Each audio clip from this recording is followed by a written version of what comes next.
তো ফার্স্টে আমি মকআপ গুলোকে ওপেন করে নিচ্ছি।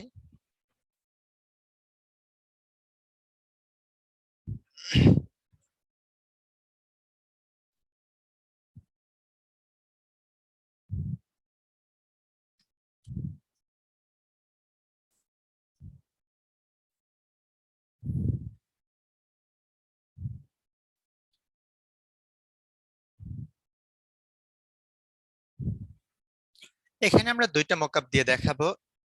তো এখানে একটা দেয়া আছে আর এখানে একটা কাজ আছে। তো দেখেন এরকম যদি থাকে তখন থাকবে কি সবগুলো পেজ আলাদা আলাদা থাকবে, আপনাকে আলাদা আলাদা ভাবে প্রেজেন্টেশন করতে হবে।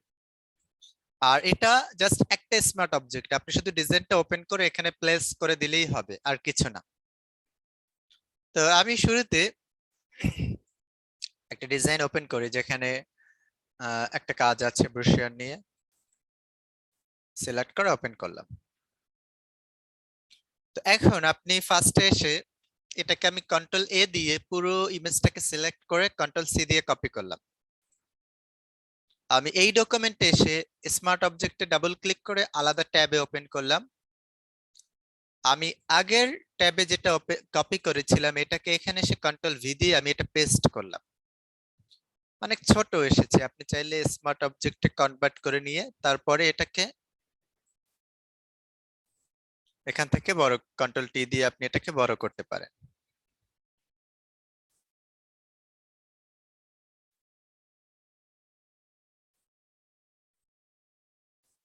দেন ওকে করে নিলাম। এভাবে করে আপনি এখান থেকে লাইন, এটা এখানে এভাবে হবে না, কন্ট্রোল এস দিয়ে আমরা এটাকে সেভ করে নিলাম। তো মেইন যে কাজ, আপনি যখন এভাবে করে প্লেস করবেন স্মার্ট অবজেক্টে তখন কি থাকে, আপনি জাস্ট এটাকে এভাবে এনে সেভ করে দিয়ে দিলেই হবে।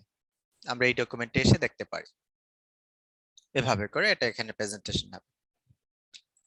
কিন্তু এখানে যেটা আছে এখানে আপনি দেখবেন কি এখানে সবগুলো আপনি যখনই ওপেন করবেন এগুলো কিন্তু আলাদা আলাদা হবে।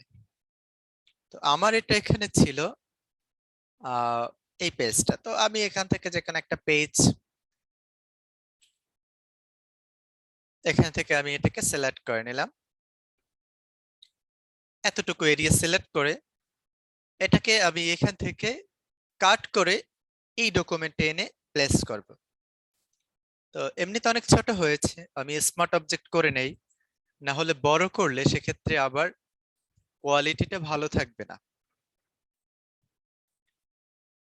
এবার এখানে প্লেস করার পরে কন্ট্রোল এস দিয়ে এটাকে সেভ করে নিচ্ছি।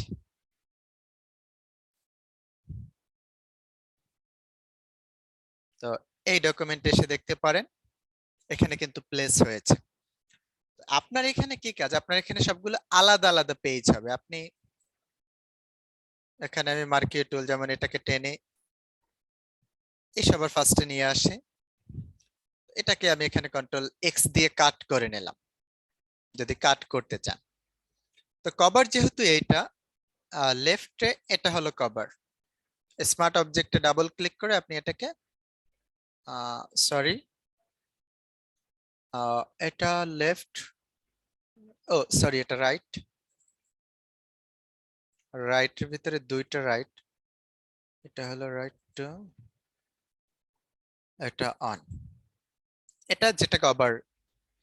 আমি এখানে কন্ট্রোল ভি দিয়ে পেস্ট করার পরে স্মার্ট অবজেক্টে আমি কনভার্ট করলাম, কন্ট্রোল টি দিয়ে এটাকে বড় করলাম।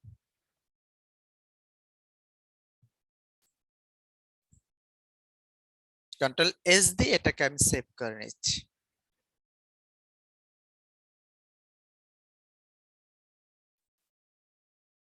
তো দেখেন এখানে কিন্তু এভাবে প্লেস হয়ে গেছে।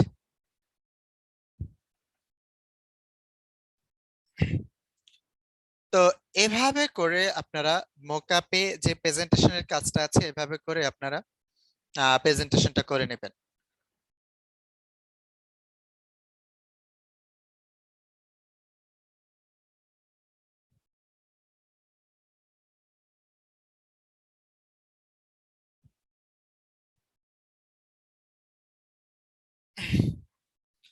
আচ্ছা, তো ঠিক একইভাবে আপনি যখন একটা ক্যালেন্ডার ডিজাইন করবেন, ক্যালেন্ডার ডিজাইনে গিয়েও আপনার এভাবে ডিজাইন কমপ্লিট হওয়ার পরে প্রেজেন্টেশন সবগুলো স্মার্ট অবজেক্টে করে কাজ, আর মকআপ ডাউনলোড করে নিলেই হবে।